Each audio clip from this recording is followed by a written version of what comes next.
Welcome to Shoshi's Yapcast, where we unravel the magic of Bollywood fashion and design. Today, we step into the hauntingly beautiful world of Bulbbul, a film that blends horror, fantasy, and period drama into a visual poem of resilience and revenge. But beneath its Gothic fairy tale aesthetic lies a deeper story, one of oppression, transformation, and the reclamation of power. The world of Bulbbul, a cultural and visual tapestry. Set in the late 19th century, Bulbbul infuses Bengal's history, literature, and mythology into every frame. It is a world where the divine feminine is both worshipped and feared, a land of Durga and Kali, of devotion and destruction, of rituals that celebrate women and traditions that entrap them. One of the starkest reflections of Bengal's past in Bulbbul is its portrayal of child marriage. A practice that condemned countless young girls to lives of silent suffering. Bulbbul, married off as a child to an older man, is one among many. Her innocence buried beneath the weight of tradition. It is this tension that shapes Bulbbul's story. The world of Bulbbul also draws from the works of Satyajit Ray, particularly Devi. Ray's films also explored the intersection of religion, superstition, and gender, questioning how women were deified and destroyed in the same breath. Much like in Devi, Bulbbul is transformed into a figure of power, one that men both fear and seek to control. Bulbbul echoes the sentiments of Rabindranath Tagore's Chokher Bali, where grand castles and estates become gilded cages, where women are adorned but rarely set free. Bulbbul's Binodini, Chotobo, and Chokher Bali's Binodini share more than a name. They embody the tragic reality of women navigating a world that denies them agency. Without the power to shape their own destinies, they turn to whisper and manipulation, not out of malice, but out of the sheer will to survive. In a society where cunningness is their only weapon, they become products of the very system that oppresses them. Visual storytelling via the art of costume designing. The men in Bulbbul's world are mere shadows against her fiery presence. Indranil, draped in aristocratic blues and deep black shawls, is a looming spectre of patriarchal authority, his clothing as heavy and oppressive as his control. Mahendra, in disheveled, lifeless Punjabis, is a creeping presence, unchecked entitlement hiding in plain sight. Satya, wrapped in soft neutrals, wears the illusion of innocence, believing himself to be just and evolved, but enabling the very oppression he overlooks. Binodini, once adorned in rich saffrons and deep maroons, used her jewelry as a carefully crafted mask of power, though it is merely a mirage. But as a widow, she is stripped of it all. Her vibrant silks faded to muted white. Her sindoor erased. Her head shaved in the ultimate act of erasure, where Bulbbul's free-flowing hair signals liberation. Binodini's bald head is a silent, tragic testament to a woman consumed by the very traditions she upheld. Female gaze and Bulbbul's wardrobe.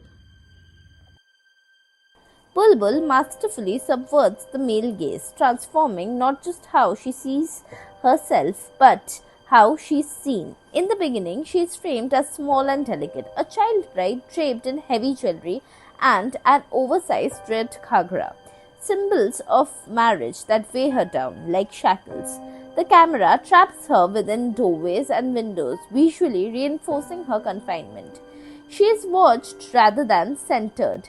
Indranil's silent possessive gaze lingers from the shadow, while Satya, though kinder, still sees her through the lens of admiration, not autonomy.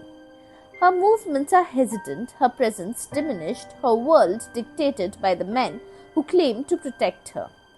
As she gains agency, the film's visual language shifts. The camera no longer observes her. it moves with her.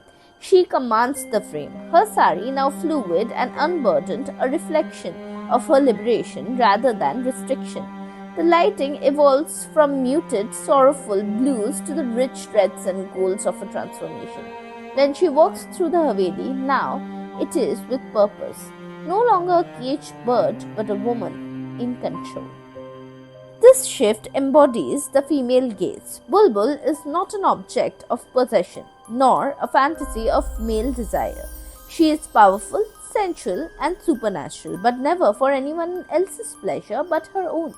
The dreamlike cinematography, drenched in surreal hues, blurs the line between reality and myth, asserting that this is her story, no longer dictated by the men surrounding her, reclaimed in her own light.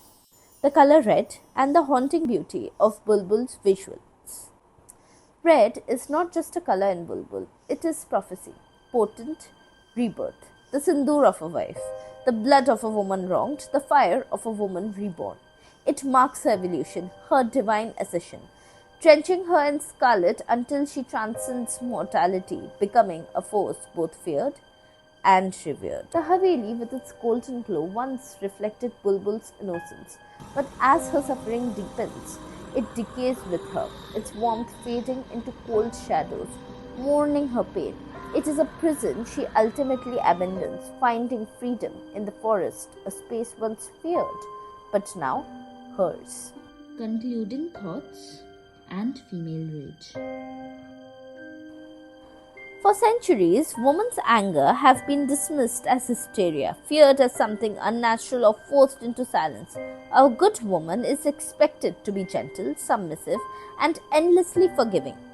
Bulbbul recaptures the perspective, reshapes the narrative, and lets female rage take center stage. Bulbbul's anger is not of mere vengeance, it is reclamation. She does not act out of mindless fury. She ensures that the violence inflicted upon her does not repeat itself. When she becomes the churel, she does not hurt indiscriminately. She punishes the wicked, the men who wield their power to oppress and harm. Bulbbul does not wait to be saved. She does not seek understanding. She rises to the moon in the forest. If you enjoyed this breakdown of Bulbbul's hauntingly beautiful storytelling, don't forget to like, share and subscribe for more Bollywood fashion and film deep dives. Until next time, keep unraveling the stories hidden in the stitches.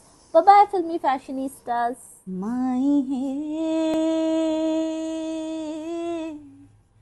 কলঙ্কিনী Radha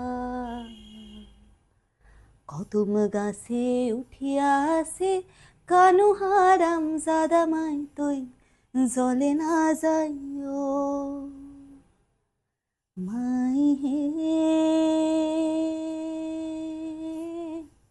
কলঙ্কিনী Radha কদম গাছে উঠিয়াছে কানু হারাম জাদামা তুই জলে না যাই